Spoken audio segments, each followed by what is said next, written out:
Келесі сұрақ. Facebook әлеуметтік желісінде қойған екен. Қазазоттың халықты улап жатқанын біліп отырып, неге ешқандай шара қолданбайсыздар, елді улағанша мекеме жабылсын деген екен. Жалпы осы қазазот бағдарламасында соңғы кезде қанша тексеру болды? Әлеуметтік желіде жиі шығады, сары түтін шығып жатыр. Жалпы қазазот және де басқа да өндірістік аймақта орналасқан мекемелерге қатысты көптеген шағымдар түсіп отыр. Көптеген істерге қатысты. Оған қатысты біздерде түскен сигналдарға қатысты біздерде зертханалық мамандар бар, басқа да органдармен бірлесіп тиісті шаралар алып жатыр. Өздеріңіз білесіз, қазазотке қатысты бұрындарда аммиакты төгу фактілері орындалды. Оған қатысты бірнеше миллиондаған штрафтар салынды. Жалпы бұл жерде қазазотке қатысты мекемеге егерде оның тарапынан болған жағдайда біз заң аясында тиісті шарасын алып отырық. Сонымен қатар атап өткім келеді, 2019 жылы Қазазот компаниясымен департамент, біздің департаментпен экологиялық жақсартуға байланысты меморандумға қол қойылды.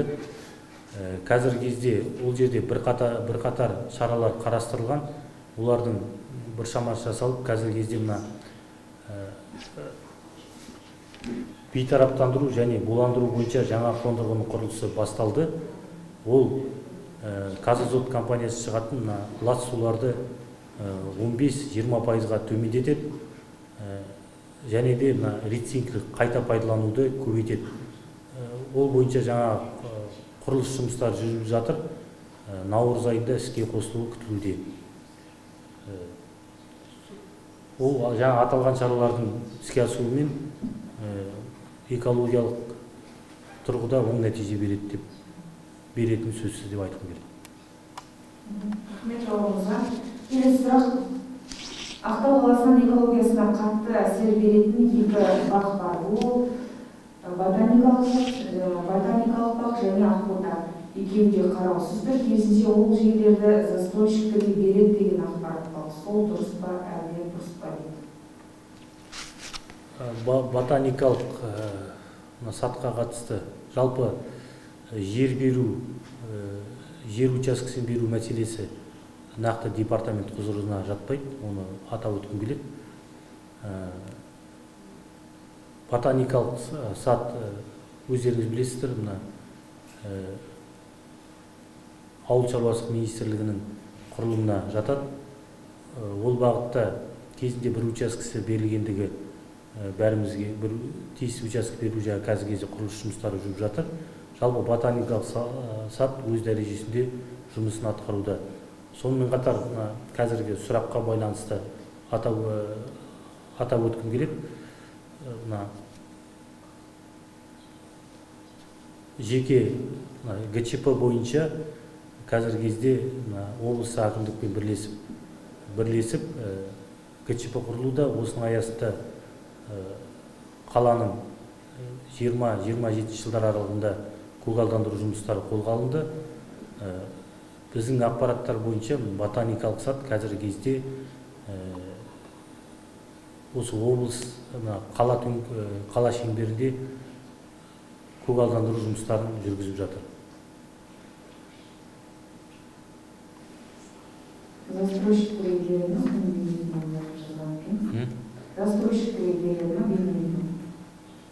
Застройщикке жаңа айтқан жер телімін беру мәселесі жергілікті атқарушы органдардың құзырында.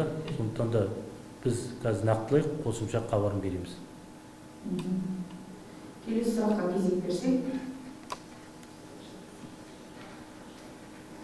Нұрлан Әбіш есімді әлеуметтік желі қолданушысы жолдаған екен. Ақтау қаласында кезек қосымшасы бойынша сероводород концентрациясының өте жоғары шегінен 3 еседен артқан, яғни 25 кг болған. Ал диоксид азоты 2 есе артқанын байқады. Ауада жағымсыз иісті бүкіл қала айтып келе жатқаны 2 жыл болды. Сіздердің көрсеткен себебіңіз қала сыртындағы мусор. Бірақ ешқандай себеп көрсетпедіңіздер. Құр сөз. әлеуметтік желілерде қазығұрттан шыққан түтінмен байланыстыратын видео көп. Қазіргі жағдайда экология департаменті неге қауқарсыз және қалай шешімін табасыздар дейді. Сұрағыңызға рахмет. Сұрақ түсінікті. Жалпы қала төңірегінде иіске байланысты соңғы уақытта біздерде Қазгидромет мекемесінде 4 осындай анықтайтын пост бар. Олар екеуі қолдық режимде жасайды, екеуі автоматты түрде. Ол жерлерде жаңа ластауыш заттардың көрсеткіштері көрсетіледі. Нақты көрсеткіштері жаңа айтып отырған кейбір ластаушы заттардың белгіленген шектік рауалды шығындардан ауытқу мәселесі орын алды.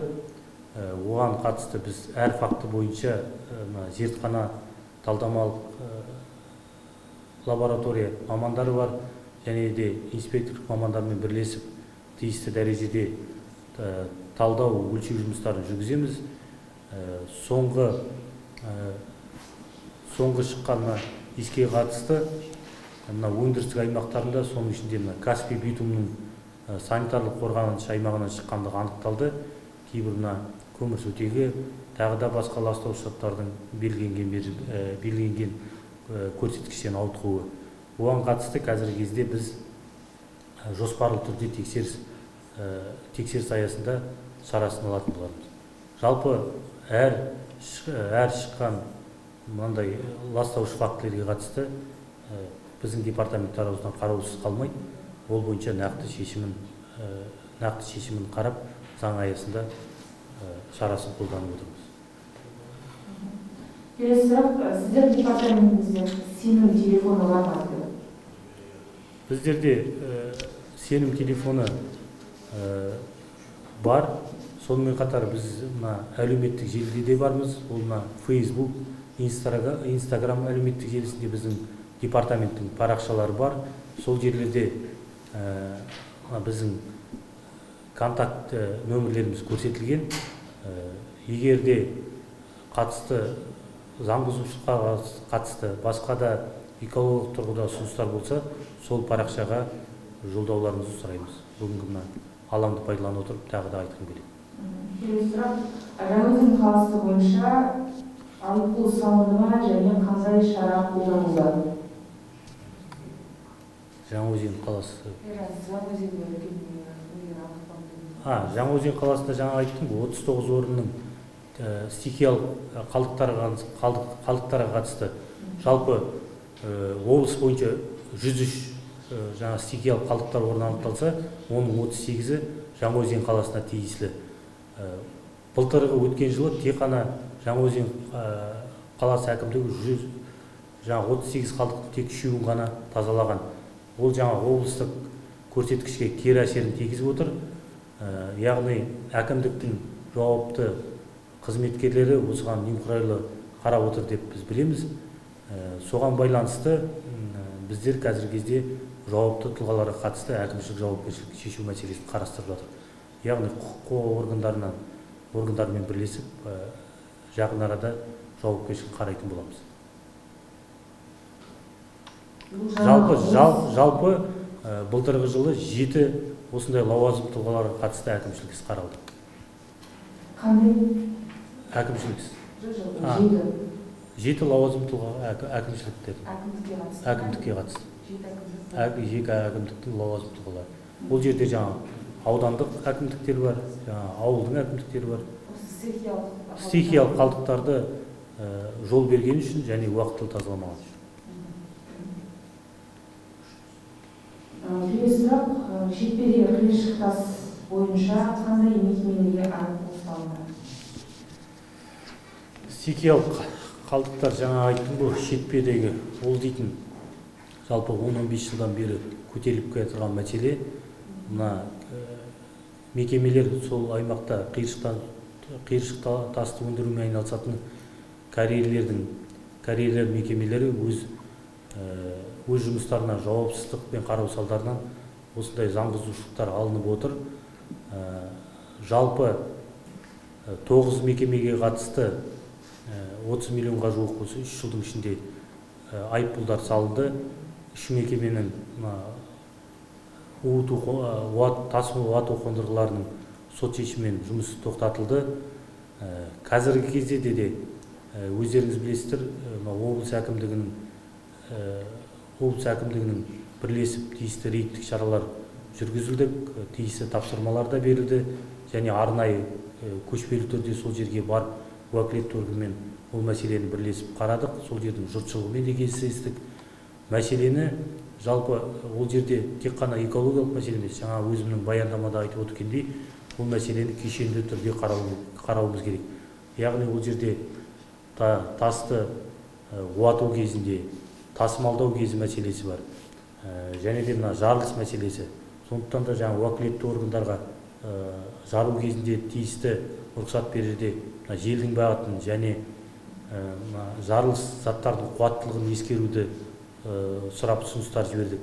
Сонымен қатар мына облыстық әкімдікпен берілетін кезінде берілген келісім шарттарды қайта қарап отырып, мына карьершілік қатты табанды жолдарды салу. Ол дегеніміз жаңа тасымалдау кезіндегі шығатын шаңдарды анағұрлым азайтады. Сонымен қатар біздерде өзіміздің тиісті қазіргі кезде талдама зертханалық жұмыстар жүргізілуде. Кейбір мекемелерді біз жоспарлы тексеріске салдық. Ол жерде ең үлкен мекеме Нұра компаниясы. Оған да қатысты біз жақын арада жоспарлы тексеріс жасамыз. Жалпы әр жазылған келіп түскен шағымдарға қатысты тиісті дәрежеде біздің тарапымыздан шаралар қолданылуда. Атап өткім келіп, былтыр өткен жылда жазылған 2 шағым бойынша, Нұра және Самғау карьер бойынша 2 тексеріске қатысты, 2 мекемеге қатысты тексеріс жұмыстарын жүргізуге прокуратура органдары бізге рұқсат берген жоқ. Яғни нақты ол жерде олардың уәждері нақты заң бұзу фактілері көрсетілмеген. Осындай жағдай, бірақ қазіргі кезде талдау жұмыстарын жүргізіп, тиісті дәрежеде біз өз тарапымыздан мәселелерді қарап шараларын қолданатын боламыз.